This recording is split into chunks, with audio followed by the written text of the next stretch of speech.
Welcome back, friend. So now we are all set to write our first XPath. So let's see. So here we'll learn writing XPath with XPath functions. So the very first XPath we'll write using single forward slash. Okay, so let's see. So on this page or anywhere, let's say on testproject.com.io, here we want to write an XPath for any element. Let's say for this div we have to write, okay, and we will write with single forward slash. So we will use the selector sub to write the XPath, and here you see that you are getting auto generated. If you want, you can keep it off for now just to learn. And here we will write our first XPath. So here we want to write XPath for this div using single forward slash. So whenever we, as we discussed before, whenever we write this, use the single forward slash, we will have to traverse from the top. So here we will have to write from HTML. So single forward slash HTML.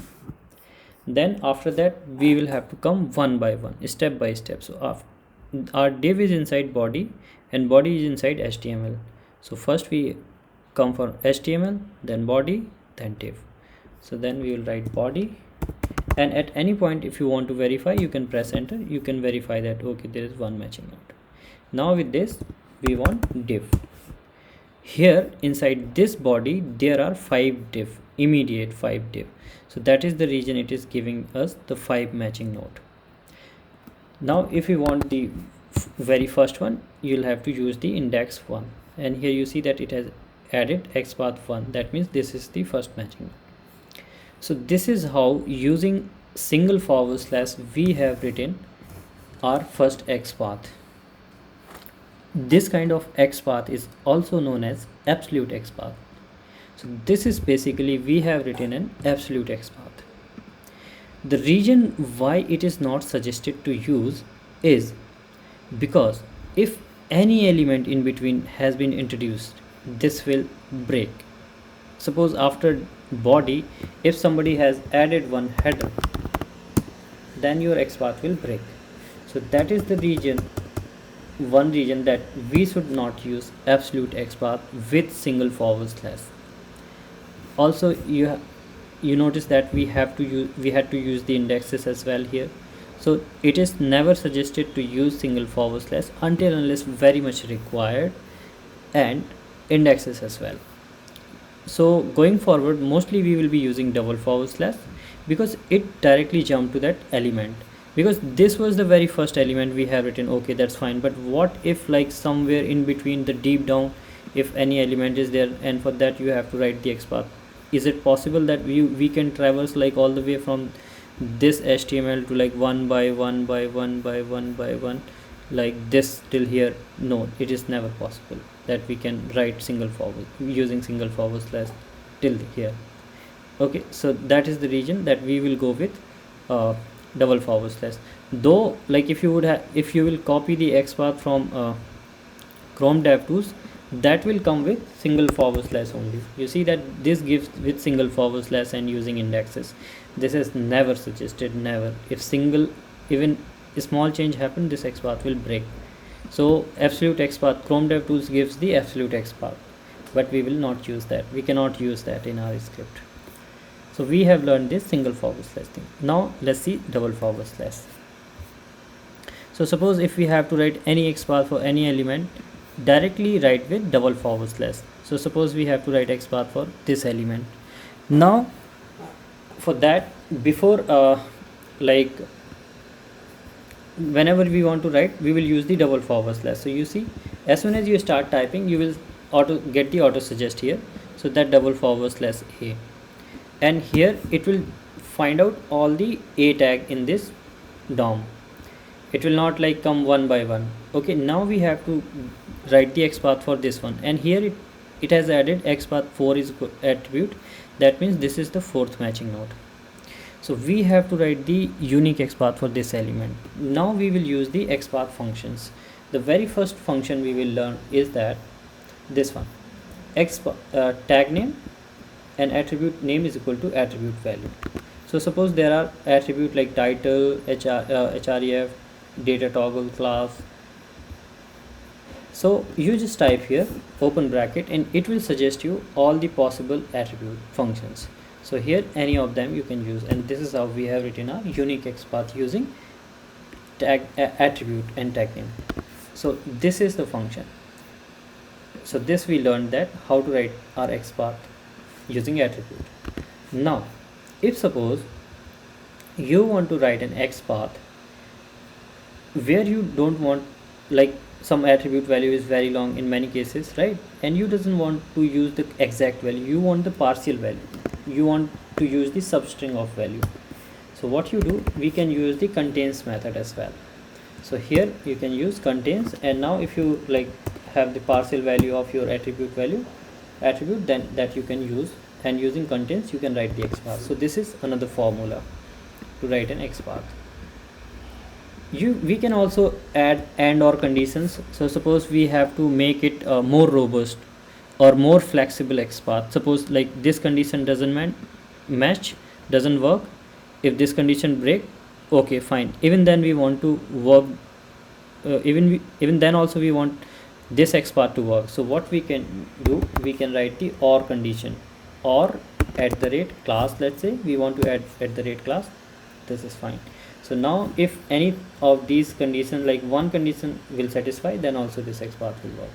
Suppose if you want to make it more robust, not like more robust in the sense like even if anything got changed, then this XPath would break immediately. So in that case you can use and condition at the rate class, anything like whatever is available.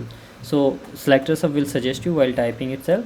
So this is how you can write the XPath using this is how we have learned that we can use the and or functions, attribute functions. Now let's learn about the much more powerful function, which is really powerful function, that is text. So suppose we have written this XPath and all, so this is using attribute we have written, but the one very powerful function of XPath is the text function, which CSS selector doesn't support. So that is one of the reason that everybody loves XPath like anything. So here you just type open bracket and text. Here is, you got this text is equal to platform, and there are two matching ones. So this is the function that we can make unique. No problem, I will show you. So tag name text is equal to that value, and this value is the text value which comes inside, in between open tag and close tag. So this we call it as open tag, here it is ending, and this is closing tag. So the value which is inside, which is between open and close tag, that is the text. So that you can use here, and this is how we have written the text with text. Suppose you if you have to make it unique, you can use and condition, and like and condition at the rate, anything you want you can add that, and then you can make it unique. So that's no problem. Now suppose if you want to use the contains substring again for the text as well, the contains is available. So in that case you can just remove this contains, and contains text you want, so that you can, here that is also available, so that you can use, and depending like how many magic nodes are founding, that we can make it unique, not a problem. So this is how we can write the contains as well. There is a very good function, normalize space. I really love this function, normalize space. Why? In many cases, for some scenario, let's say for this selector, so if we inspect this, so you see that if we write the XPath for this element here, so /h3 and then selector subtext, you see that here there is a junk space. This space is there, this one. So because of that we cannot use direct text is equal to selector sub. So in that case it is always preferable to use normalize space. Normalize space is something like trim function in XPath. So here you see that normalize space is equal to selector sub. So what this function does, basically it just remove that space, like unnecessary unwanted space, it just remove that and make it equal. Normalize space also has the contains method. So like if you doesn't want to use this normalize directly, you can use the contains normalize space. And then of course, like to make it unique, you will have to like add more condition there so that you can use. So we have learned all these functions. So these are really helpful functions here. Now relative XPath using access and without using access, that we will learn in the next tutorial. So I hope this you found helpful, and do more practice, like write more XPath using and or functions, and for like different elements on any website you can also choose selector sub. This will be really helpful for you because it has scenarios like this where this junk space comes, and then I have tried to include more scenarios here so that you will be like when you will be writing like a single quote is there, so all those situations that will help you to like write and learn good about XPath functions. Okay, so in the next tutorial we will learn how to write the XPath, relative XPath with access. Okay, thank you.